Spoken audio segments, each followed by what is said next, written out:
Unruly feelings are hard to leash in.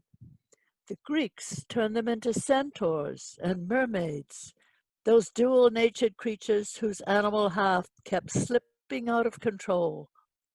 It was their way of acknowledging behavior they regretted, particularly when they found themselves publicly scorned. The Greeks weren't the only ones telling tales of conscience-struck duality. Think of the doppelganger stories so popular in the 19th century. According to Google, a doppelganger is an apparition or double of a living person. It's rarely a good double. Mostly, it's an image of self-shame. Others perceive what we're up to and find us far from perfect. Doppelgangers turn up in Victorian tales. We think of the Victorians as superachievers. We also think of them as super hypocrites. In their zeal to create a perfect world and spread it about missionary style, they strove for perfection they couldn't live up to. So when the animal side of them got out of hand, which it often did, their solution was to hide it. That is, until Victorian novelists spotted the gap between private behavior and public image and turned it into doppelganger yarns. Probably the best known of these is The Strange Case of Dr. Jekyll and Mr. Hyde by Robert Louis Stevenson. The book was a penny dreadful, published in paperback in 1885, and true to all penny dreadfuls, virtue must triumph over evil. So that meant that Dr. Jekyll, the Mr. Hyde combo, had to die in the end.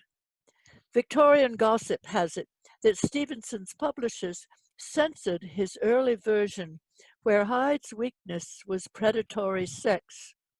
Aware that Stevenson was loved for writing A Child's Garden of Verses, also aware the Victorian men preferred 15-year-old prostitutes, the publishers may have taken steps to preserve Stevenson's public image. More subtle and interesting are the two other doppelganger tales. Edgar Allan Poe's 1835 William Wilson, who looks to mirror Poe's anguish over his drinking problem, also his debts. Oscar Wilde's 1895 story of The Picture of Dorian Gray mirrors Wilde's anxiety over his ill-hidden homosexuality. In both stories, the protagonist destroys his doppelganger only to find that he has destroyed himself. Poe's William Wilson kills the sneering man who looks exactly like him. Wilde's Dorian Gray slashes the portrait that has aged hideously while he's remained young and beautiful. Both stories, since they'd been measured and found wanting in the eyes of their public. In spite of literary kudos, they must have seen themselves as doomed. In 1908, Henry James published The Jolly Corner, and in 1910, Joseph Conrad published The Secret Sharer. Both stories have a doppelganger character, but their stories are not about self-shame. Rather, they're about the emerging growth of the writer's own young character. In The Jolly Corner, James is the antagonist, a New York gentleman born to sheltered privilege, returns nightly to the empty mansion where he grew up in overschooled boyhood and chilled adolescence, recalling his early talent for construction and business. The man obsessively prowls the dark, unfurnished rooms of his childhood home, searching for his alter ego, the doppelganger ghost of the man he might have been had he carried out his youthful business potential.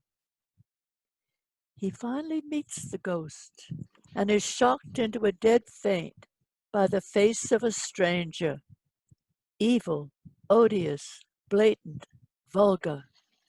The hands had lost 2 fingers, which were reduced to stumps, as if accidentally shot away.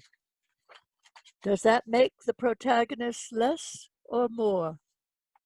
Is James's story about the safely gated life of a gentleman who sees himself as a dim secondary social success versus the vulgar, power-driven man he might have been had he followed the risky construction business of expanding New York?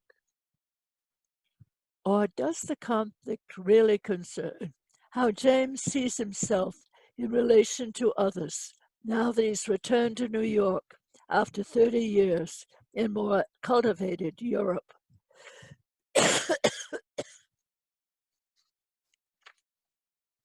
Though his story's character is timid in the face of brute clout, James himself must have learned in those intervening years that his own power lay in constructing character tales that would outlast New York's skyscraper giant. And yet,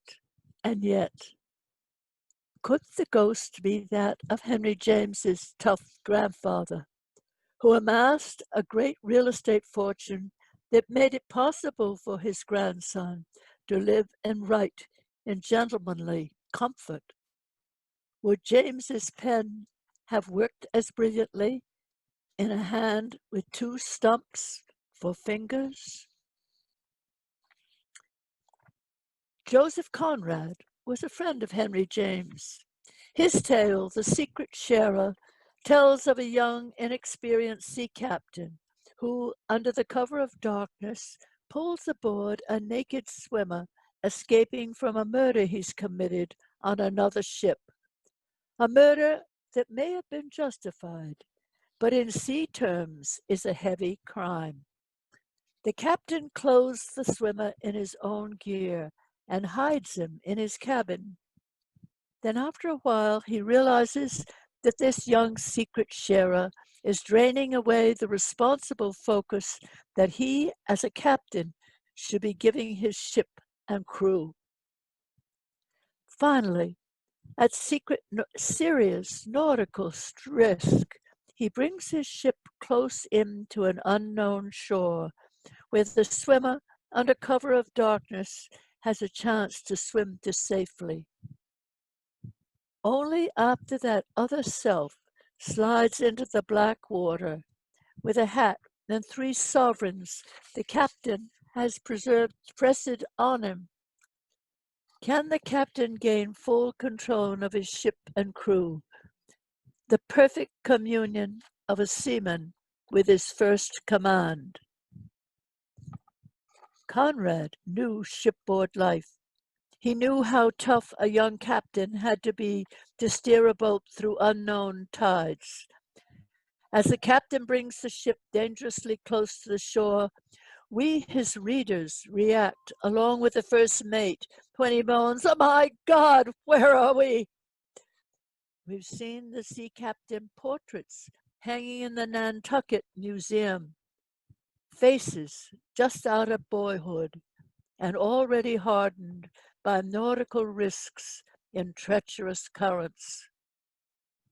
The Secret Sharer is a masterful coming-of-age story, a tale of jettisoning the immature young self at some risk and accepting hard, responsible manhood.